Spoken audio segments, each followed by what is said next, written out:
Aloha Authentic. Hooey, and welcome to another episode of Aloha. Yeah, I hope you guys are saying it. Aloha Authentic with Kamakapili, Hawaii's TV show where we feature our local artists, practitioners, and kupuna, and have them share their mo'olelo, their mana'o, and their stories with you in the comfort of your home. And you know what is part of artists? Comedians. Unfortunately, we couldn't find one today, but we found Pashyn, so we're gonna put Pashyn in this. Let's be frank. Frank couldn't make it. She's gonna walk out on the show. But before we get into everything, I'm super stoked that we have Pashyn here. I know she has a super busy schedule. So to get her in the studio and to have her share her mana'o with everybody, with our keiki, with our adults and our kupuna is super exciting. So I'm super excited about that. But before we get into that, we have our protocol here on the show. So let's just step into that real fast. Oh, and first of all, before I get into that, just FYI, we're going live today. So you're not gonna watch this until next month. So you cannot sign in, but just, if we're gonna try to ask people to ask questions today, we're trying something different, you know. Yeah. So if we're gonna have maybe some input from people on live, and maybe if we have the time, we'll go answer. But getting back to our protocol, of course, we gotta have our food. We get our poi over here, and we get our poke. And you know the story, Tutu always says, when the bowl of poi is open on the table, no negativity is spoken, only positivity, those of creation and perpetuation. And that's what the story, this show and the story of Aloha Authentic is about. So we get our open poi, our bowl of poi here, along with our poke. You gotta have the poke with the bowl, with the poi. We know mobile, that comes afterwards. But this is what we have. And then moving on to our next point, before I forget, I'm going down the list in my head, is our street names. We have a new segment that we have started. It's called Who Dat, What Dat? Street Names. And for this month, you know when you're driving the road and you see the sign that says Kina'u Street, you're wondering, who's that? You know, who that, what that? Well, Kina'u is the name of a high chiefess, and she was born in 1805 and passed in 1839. Kalamai. That was her chiefess time. She was the daughter of Kamehameha I, the mother of Princess Kamamalu and Kamehameha IV and the V. She was one of the 5 primary wives of Kamehameha II, the Kuhina Nui from 1832 to 1839. Kuhina Nui is kind of like a what you call. She's a big prominent person in politics. What you call them? It's like a Kuhina, a regent, like a regent. You know, one of those, you get the president and then you get the president's sidekick. Kind of like that. That's a Kuhina Nui. And then she was also an early Christian convert. She enforced missionary-inspired laws, argued a lot with Kamehameha III, who disliked her authority, and the American missionaries. But of course, our ali'i had played prominent roles within our history. So, you know, when you're going down and you're on H1 and stuck in a lot of traffic and you try to get off the freeway, hurry up in Kina'u Street right there, then you exactly know who you're driving on. You're driving on Kina'u, who is a very prominent person in our culture. So turn around and go Google her, go find out some more, and find out what other things that she had done in the past that we are still affected here today, because all of our ali'i have done that. So now we get that out of the way, we got to get back to this story, because my opu is hungry, so I'm going to go eat, but also my ears is hungry too. So Pashyn, mahalo, What's mahalo. up, man? I had to get, I know, talk really fast, but I had to get that out of the way first. But I mean, you're doing a lot of stuff today. A lot of people see you all over social media, and for me, and I told you this before, the first thing that comes to my mind when I see you or hear you is you're such an influence to a lot of people. Wow. Thanks, I said that again when my mom was watching. You guys send me, I'm gonna send you the invoice after when you're saying that one. But you I'll was pay you later. but the influence, you have a lot of followers who really look up to you, and you have the opportunity to influence and to set good examples. The news have coined you and a group of other comedians as social influencers. What does that mean to you? Well, we're growing up in a generation where everybody has this thing in their pocket. And a lot of times, it doesn't matter where we are. Most of the time, it's within reach. And they pull it out, and the first thing they turn to is social media or a game. And when they're on social media, because we're so closely connected, they feel like they know the person that they're watching. And so just because of that, they feel influenced, like we are friends. It doesn't matter how far away they are. We're just friends. So people, like I told you this morning, right? Somebody like for real followed me down the pali and like stopped me right outside. But he felt like okay to do it because he felt like I know her. She's not gonna say no. She's not high makas, you know. So with that, I mean, I guess we roll into the more known you get, the more, how I say it, the more kuleana you're picking up at the same time. You get more viewers, more followers, more fans. What do you feel your kuleana climbing up the ranks is? To be a positive role model and to kind of be that breath of fresh air and that cut through all the negativity, because so much of what's online is just negative. Yeah. Whether it's politics or people's opinions or videos that people are catching that it's so easy to consume. Like it's easy to watch somebody scrapping, but it's gonna put you in a funk. And so we try to put out the most positive stuff we can, whether it's just for laugh or to teach you why you're laughing. Because in fact, we learned that 80% more is retained when you're having fun or you're laughing. Well, they say laughter is the best medicine, huh? Yeah. And with that, you know, there's different types of humor. There's dry humor, there's clean humor. A lot of times nowadays, a lot of people's humor is coming in, it's like, especially when people swear a lot, you know, and they throw in all these extra emphasis, that's the funny part. But the root of your humor, you know, so there's different platforms of humor now. For you, where do you see you stand between that? I like to use the Disney filter. So if my younger brother and sister can watch it, if my cousins can watch it, if my mom's gonna be proud of it, then I put it out. And sometimes I'll cross it a little bit, or I'll go right on the border. But I try not to get too rated R. Yeah. Yeah. Who's some of your role models growing up that inspired you?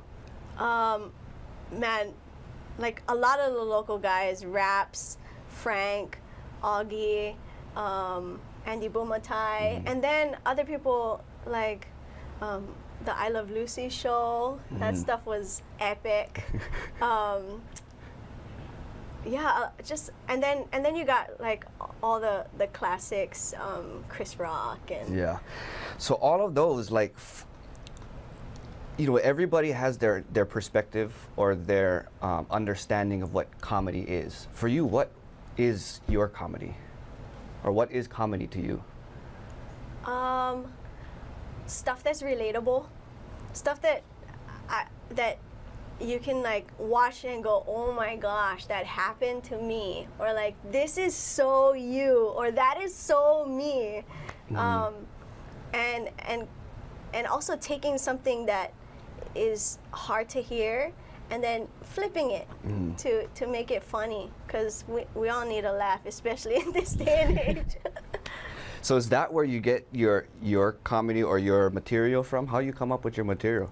I hang out with people like you. Yeah. Oh, your material, you got some work to do then. Honestly, and this is what I tell the kids, is that I put down my phone and I actually talk to people so that we can converse. And the things that you hear coming out of people's mouths, you can't help but be like, hold on, okay, I'm not texting anybody, but I'm gonna write that note down real quick because that was really funny. And then you work. So like when you do your videos, what, one time shot, and you got what you like, or you work to your videos, you edit, you know, or you delete, gotta redo, delete, redo. Like, what's your process for coming out with what you do? Sometimes it's actually, it all depends on what comes up in the moment. If I have something that like I just gotta do, I'm feeling it, I'll just do a take. And normally if I do the take and then I try it again, the first one was better because it just was authentic. So Plug in. But other times too, we'll script it out. We'll have fancy cameras, and I won't film it on my phone. And the ones that I feel I work really hard at don't do as good as the ones that I just like selfie film. For because and you mentioned, so I kind of step back, but like humor, everybody, and I seen a video of this, what is his name, Jonathan. Anyway, there's a comedian, an old school comedian. He mentioned that throughout life, throughout our lives, everybody wants to be a comedian at some point. Everybody wants to be funny. Everybody wants to inspire and give a good laugh for somebody else, make them feel good.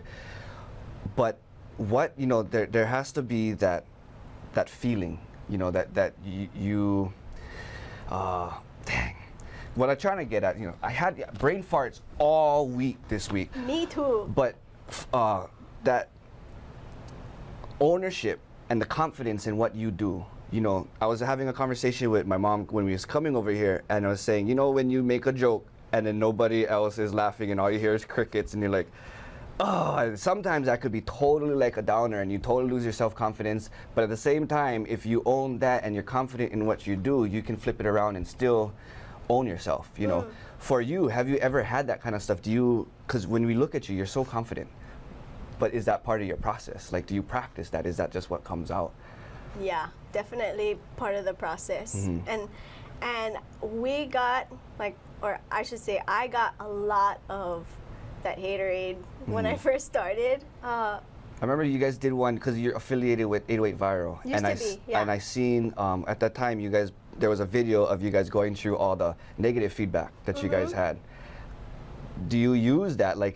Does that hurt you? Or do you use that and just say, screw it, and it's just extra fuel, and I'm going to even do it even more just to irritate you guys even more who don't like me, kind? It depends on what it is. If it's like a personal attack, then I don't take it personal, because why? It's just going to put me in a funk.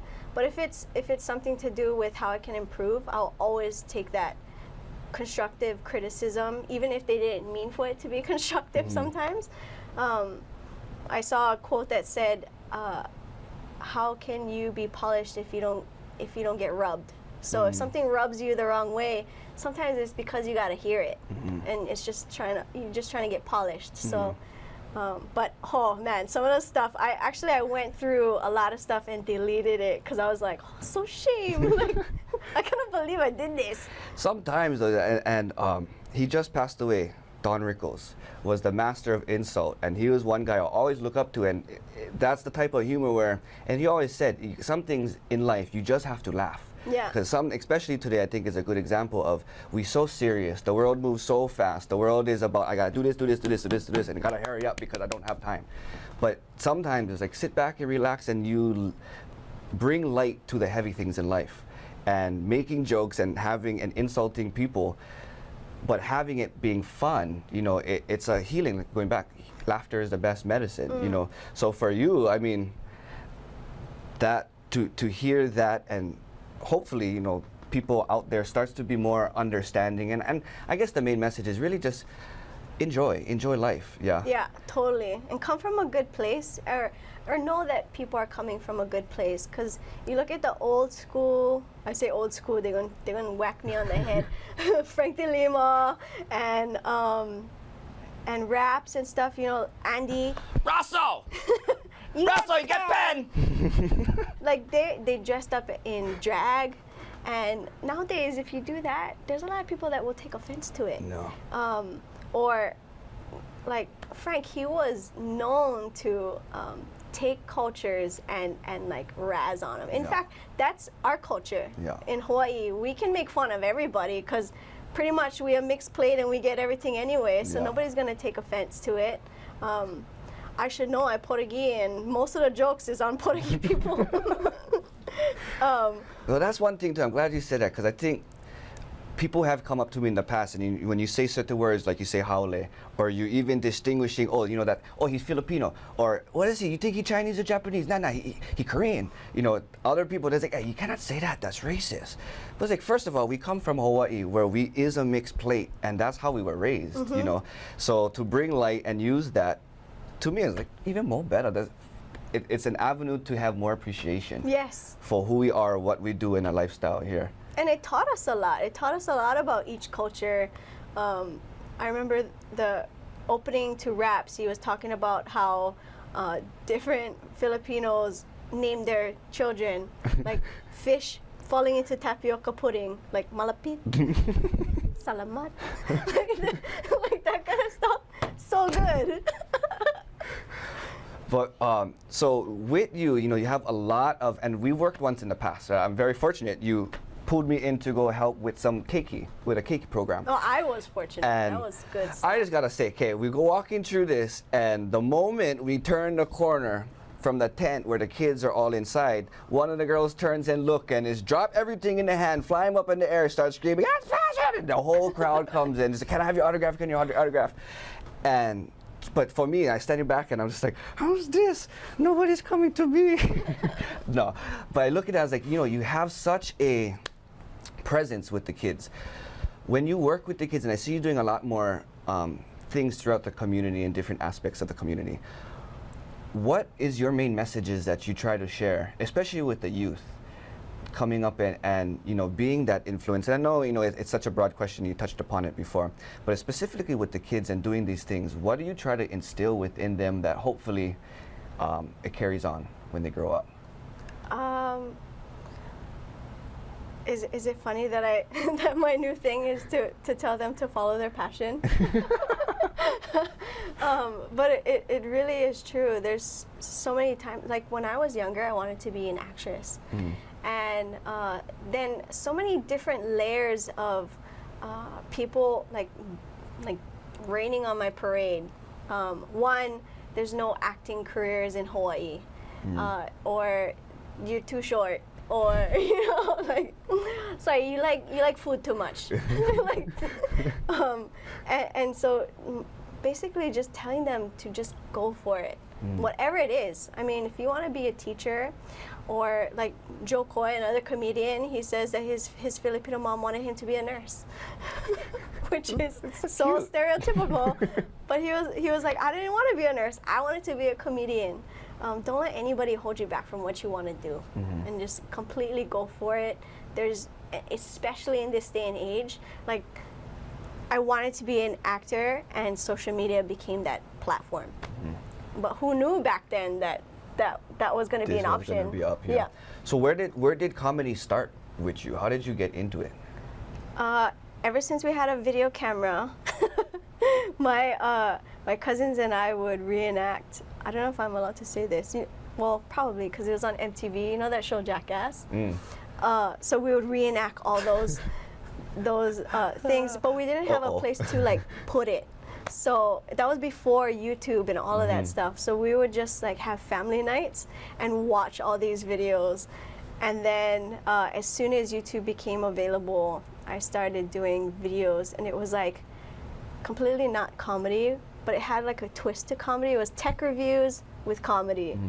And then Vine came along, and that was it. That was the one. And that's how everything, because that was, like I mentioned before, Vine, that was something that I never really knew what it was about. But later on, you know, Instagram has all this stuff now. But that's where you came from. So Instagram, what is your main platform nowadays, as you use it for people to find you the easiest?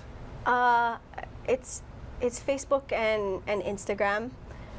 It's different because what I've learned is that you have to use different social media outlets for different things. Like people will go to Facebook to consume a certain way, Instagram to consume a certain way. So I don't necessarily put what I'm putting on Instagram on Facebook. And so there's people that will come up to me and be like, I saw your video on YouTube. When are you going to post another? Like when I have a video long enough to post on YouTube. Well, you've been doing so much other things now. Like we're finding you on TV. You've been on the news.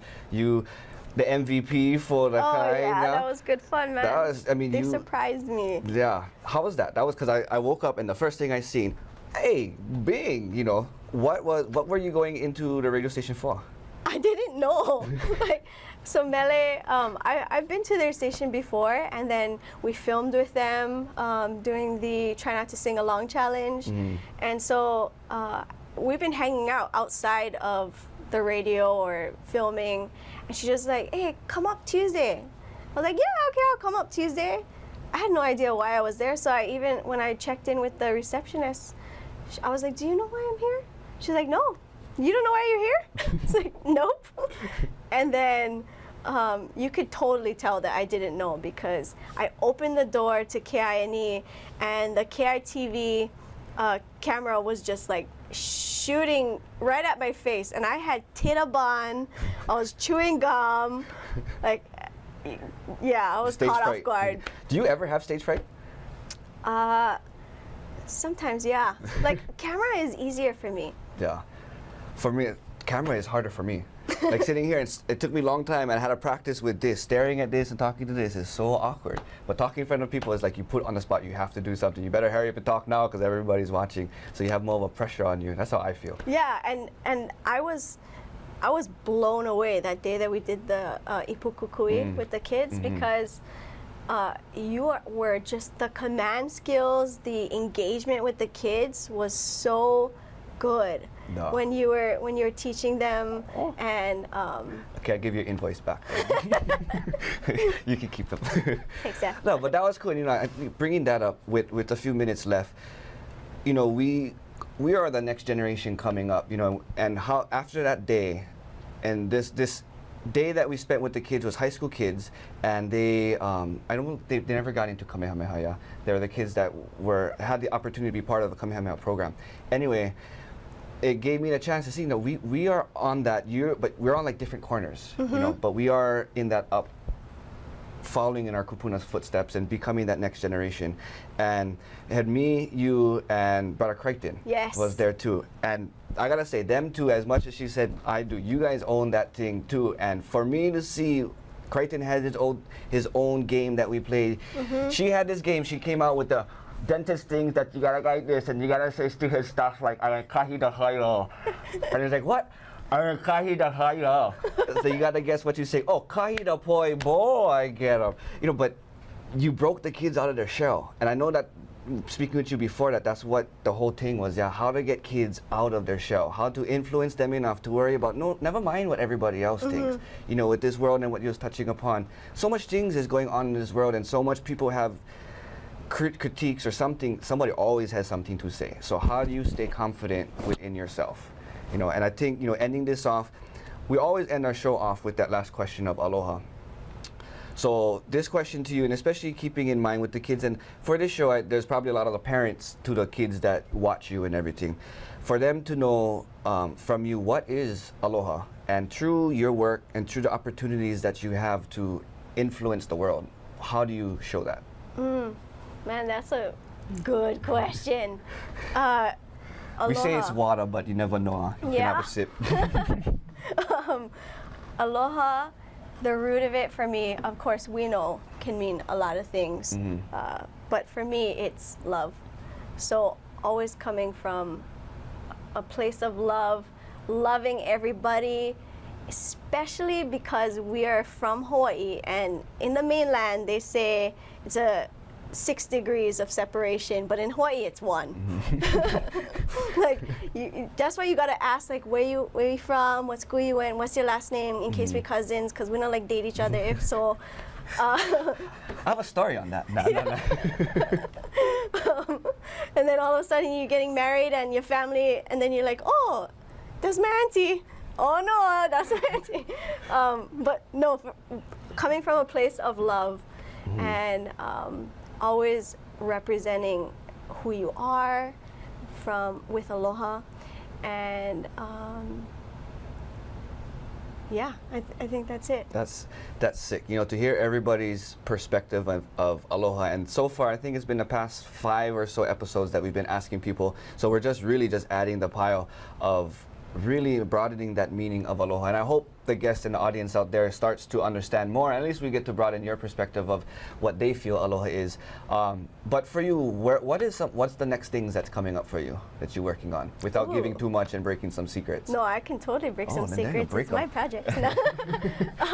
We are doing a.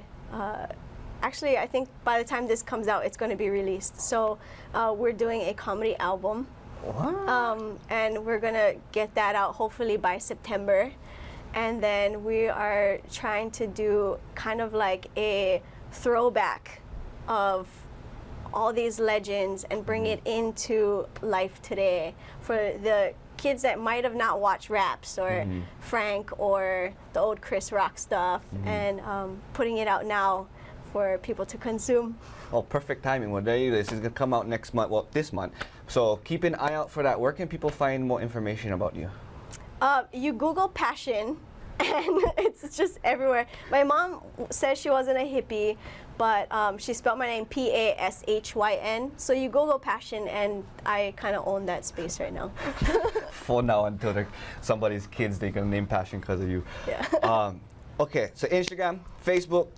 I know she has a website, go Google them, but there's so much things to find out about her, and this upcoming album sounds exciting, so start to take notes. Mahalo nui, we have the clock, my eyes always over here, so before we get cut off, I just want to make sure that we put in all our credits. Mahalo to everybody who's been paying attention thus far. 24 episodes, 3rd season, our ball is rolling and the show is only growing, and it's only because of all our audience members out there too. So mahalo nui. Make sure you check out all our past episodes. If you missed any, we have so much, from cultural practitioners to kupuna to a lot of artists too. So kupunas especially, we also want to archive all of this knowledge, all of these mo'olelo and this mana'o for our future generations who don't have the chance to, live right now or to catch this show, that the mana'o and the stories and the voices that we hear continue to go on. So check out all the past episodes on aloha-authentic.com. Like our Facebook page at Aloha Authentic, our Instagram, like Pashyn's Facebook page and Instagram, YouTube, all of the Kameas under the sun, because she's all over the place. But mahalo nui, mahalo Pashyn, I really Mahalo. appreciate it. And tune you guys in next month. Remember Aloha Authentic, Olelo Channel, 53 at 6 p.m. First Mondays of the month, and we'll see you next month, Monday. Aloha. See the spirit of aloha through the arts with Aloha